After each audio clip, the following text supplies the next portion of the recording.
Welcome to our 31 Who special on Galaxy's Doctor Who weekend. In the next half hour, we celebrate the massive following that the programme Doctor Who has around the world. Indeed, for some fans, their enthusiasm seems to have carried them through time and space to other worlds altogether. But wherever they were, we sent film crews to find them, whether in far-flung America or at an otherwise ordinary school in Abingdon. Our special guest, a treat for fans and Galaxy viewers alike, include the current Time Lord. We've a Doctor Who quiz, so you can pitch your wits and knowledge of Doctor Who against our experts, who include our own companion, John Nathan Turner, the man who produced Doctor Who through the 80s. Well, I've been doing a little bit of swatting here, but I just hope I answer one or two right. And no cheating either. But first, our guest today is the current good doctor, Sylvester McCoy. Welcome to you. Now, Doctor Who conventions, of course, are becoming ever popular. What are they like? Well, do you really want me to tell you right now? Just a little bit. Well, they're kind of a weekend where people dress up and fantasize and live their fantasies. And you can see lots of Doctor Who's all around the place. Some Lots monsters. of you.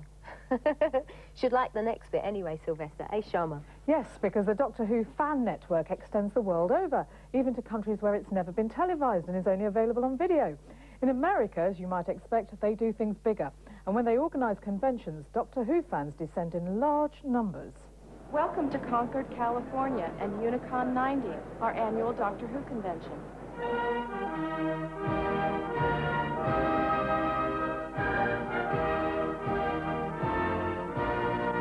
Doctor Who is a major obsession in the US, with conventions attracting up to 5,000 fans. Even a small one like this takes some organising.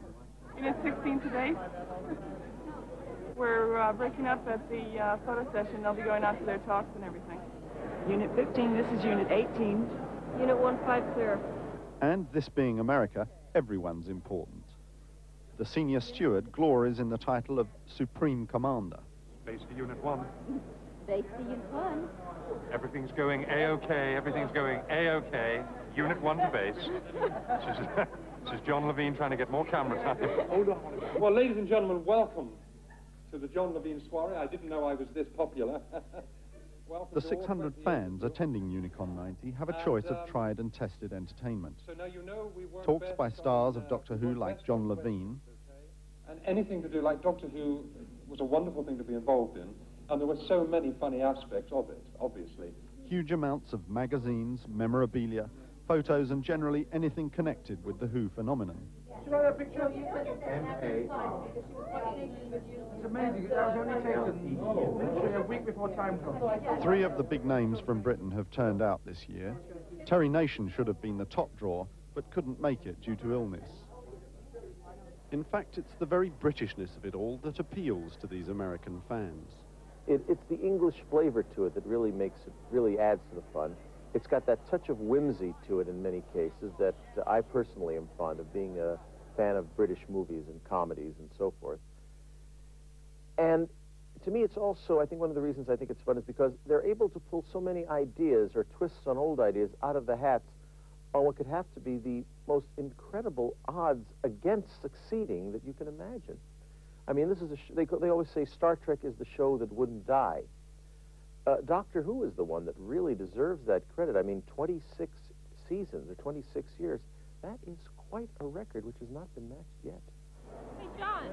Many of the fans here are younger than the show itself. Claudia Castro is just 20, and a prime example of what makes US fans different. Their overwhelming compulsion to dress up.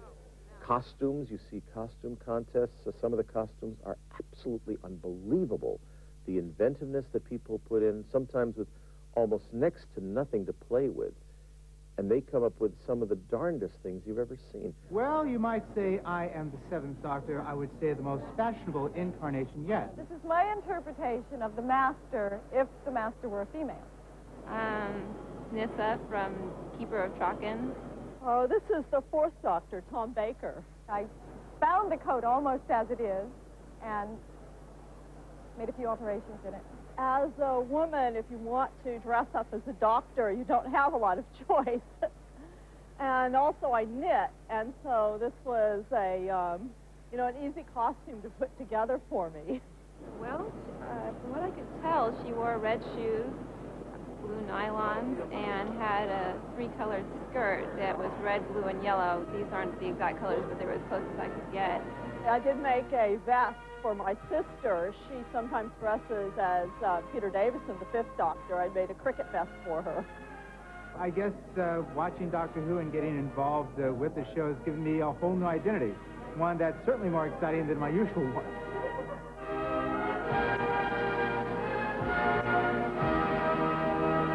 Well, Sylvester McCoy is here. Sylvester, you go to these conventions all the time. Now, as the current Doctor Who, you must get mobbed. Well, yes, it is an extraordinary experience. I got the job once on a Monday. On a Thursday, they flew me to Atlanta, Georgia. And there was I, who they'd never heard of before, suddenly being blinded by flashlights and everyone grabbing me, wanted to know every ounce of history that I had about myself. Very extraordinary experience. Is it quite frightening? Because they're terribly keen and quite obsessive, aren't they? Well, yes, but it's not frightening once you get used to it. I mean, after a while, you start to enjoy it. I mean, being a performer myself, I suddenly realised, here's a captive audience. They actually like me before I arrive. So I go out there and just kind of rabbit away and do a kind of a stand-up comedy show for them. Not as Doctor Who, but as Sylvester McCoy. Because they want to know me, because they see me on the telly, but they want to know the real guy behind it all.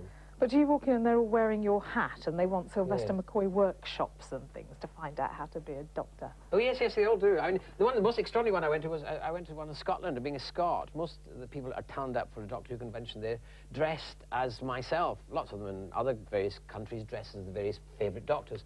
But there, all of them turned up. And I remember coming down, it was in Paisley, the art, it was the big imposing building. I came down these stairs, dressed in civvies. I looked behind me, I looked across the road, this lady was pushing a pram. She double took, couldn't believe it, because behind me were hundreds of me. And I found that really, you know, amazing and extraordinary. Is it part of your job description to go to these conventions, or is it something you do for love? Well, I think it's part, I mean, it turns out to be part of the job, but you actually do enjoy it. I mean, to be adored, you know, for a weekend is rather nice. And is it like making a personal appearance? I mean, do you actually get paid for it, or do you just get your sarnie and the bus ticket? Oh, you get the sarnie and the bus ticket, and, you know, a bit of luxury living in the hotels they stick you up in and all that, and they fly you out there. And they're really nice and to you, you know. Well, we're going to find out in a minute about the British conventions, I think, aren't we, Debs? And the fans, indeed. That sounds like great fun, doesn't it? Now, on this side of the Atlantic, Whovians are just as active with their own fan magazines and conventions, too. One such enthusiast is Andrew Beach. By day, an awfully sensible solicitor, but in his free time, he is without equal. When he gets home at night after work, he's transformed into a superfan.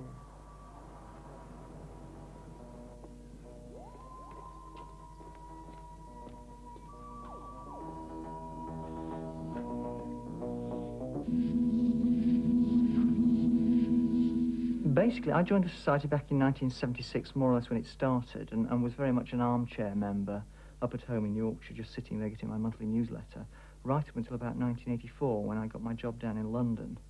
And not knowing very many people down here, obviously this is a ready-made social scene, so off I went to the Tavern, which is the pub where everybody meets up on the first Thursday of the month to discuss the programme and other things. One of the things that is interesting is that I joined the Society to actually meet like-minded people, and I certainly have done that.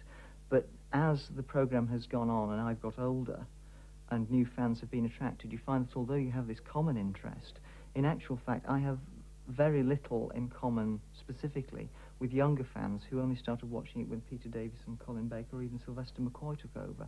And if I start talking about what I enjoyed about William Hartnell or Patrick Troughton, they really don't know what I'm talking about. Fortunately, with BSB showing the programme again, and with the increase in releases by BBC Enterprises, people are beginning to see that, and that makes it easier. But there can be some quite serious arguments about what is good Doctor Who and what isn't. Not that any of us are really qualified to judge, except in the sense of being the viewing public. Now, what's a bridge for, eh? Well, crossing. Right. So stop dilly-dallying and cross it. Wait! You faded him again. I did not fade it. You saw it. He faded it. But who was that? Me. Me!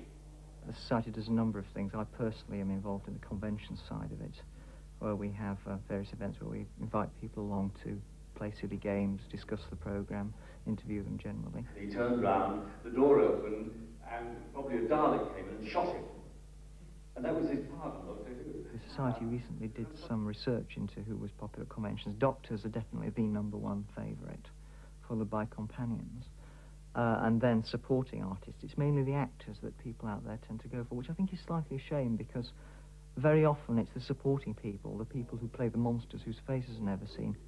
And it was also mentioned that the part of the cyber leader was going. The programme's been going for 30 years. It's been done in a variety of different styles, ranging from comedy through action-adventure to drama to horror. And you just can't compare it. I mean, it's been the fact that it can completely change its style that has kept it fresh and interesting for generations of viewers. And Andrew Beach is a contestant in our trivia quiz later on, when one of the specialist subjects will be Sylvester McCoy. Can you believe it? You are. What do you think about these fans, then? You can't tell them from their outside appearances, can you? Tell them what? You can't tell that they're so fanatical. Well, I don't know. Yes, I'm delighted that they are. I think it's rather good, really, because not only is it just people dressing up, but what it does is people write, they create magazines, they get into drama, in a sense, it's an excuse for them to be part of an artistic expression, would you believe? That's highfalutin. But it gives them that. And young people especially, it's really good to see them making their own, they do paintings, they create little dramas, they write them. It's good. When it was nearly going to be suspended in 1985, do you think without the support and the uproar that was caused by the fans that they wouldn't have carried on with Doctor Who? I just think so, yes, yes. That and the fact that someone in America threatened to kill Michael Grade. Yeah, if someone threatened to kill me, I'd bring it back, yes. Have you got any memorabilia in your lounge? Well, I do get stuff from, you know, Doctor Who fans. They sweetly give me presents of myself. So I've got lots of funny little, you know, and delightfully made, you know, kind of models of myself. My sons take them home and fire darts at them when they're really angry at me. What do they think of Doctor Who, your sons? Well, they enjoy it. I mean, they enjoy the programme. They didn't watch it before I got the part. But that was because it was taken off when they came to the age of becoming hooked by Doctor Who, and so they never got into it until I arrived. I think they're quite pleased. Do they ever give you any tips or advice? Oh, yes, they do sometimes give me advice, you know. Like what? Well, you know, my youngest son gets slightly embarrassed at my overacting sometimes. Really? And do you watch it at home yourself? Well, yes, I'm the only one that hides behind the couch when I come on. Not the Daleks? Not the Daleks, no. Just when I come on, I'm hidden behind the couch. Right, well, you like me when I was little, with the Cybermen and the Daleks. Still, well, as it must be clear by now, Doctor Who mania can strike at any age. We caught up with two fans still at school in the sixth form. They wanted to share their excitement with others, so they took on the older fans and decided to run their own convention in their school at Abingdon.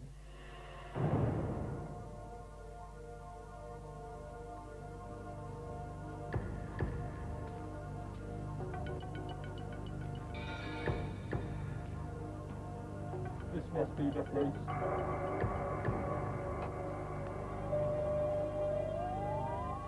The convention has attracted all sorts of people. I got the idea from the convention. I had a dream. I just woke up in the middle of the night and wrote it down, and then I told a lot of people, oh yes, I'm going to organise a Doctor Who convention. And of course, by the time I'd told that many people, I had to do something about it, and so I did. There've been a lot of things involved in organising it. Quite a lot of things have gone wrong. It's been difficult, but it's been fun. Unfortunately, when the Daleks came out of the great big sliding door, they kept bumping into each other because they couldn't see where they were going.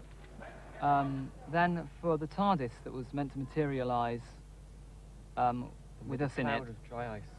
Amongst a magnificent cloud of dry ice and flashing lights, whoever was operating the dry ice machine had some problems, and instead of going down and covering up the TARDIS being pushed on, the dry ice all went up and sort of almost choked the person operating the machine.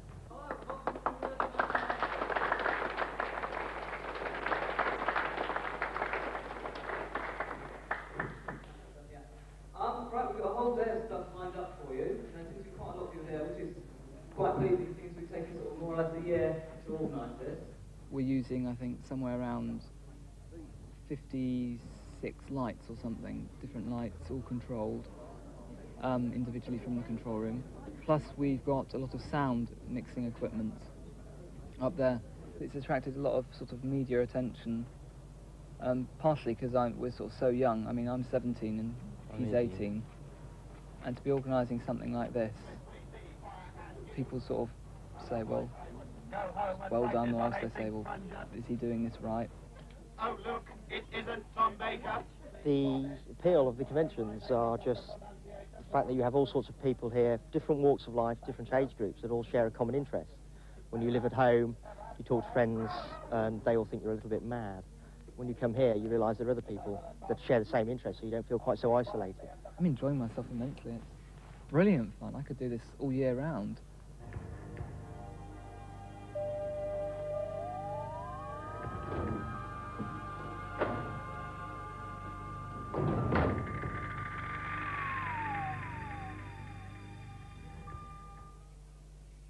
After the break, we've a Doctor Who trivia quiz to test 3 fans on our very own guide, John Nathan Turner. Stay with us and see if you can do better than the guests.